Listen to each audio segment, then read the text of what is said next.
கர்த்தருடைய பரிசுத்த நாமத்துக்கு ஸ்தோத்திரம். கர்த்தர் நல்லவர். சங்கீதம் 119, 92, 94 வசனங்கள். இயேசுவின் நாமம் மட்டுமே மகிமைப்படுவதாக.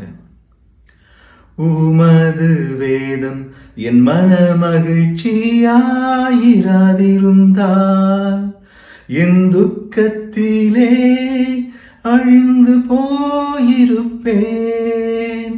நானும் உடையவன், என்னை ரட்சியும். உம்முடைய கட்டளைகளை ஆராயிரேன்.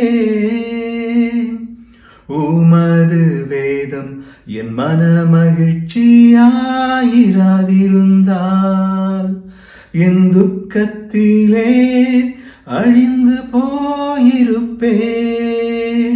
நானும் உடையவன், என்னை ரட்சியும்.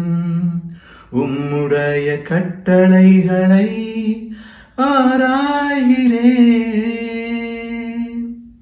கர்த்தர் நல்லவர்.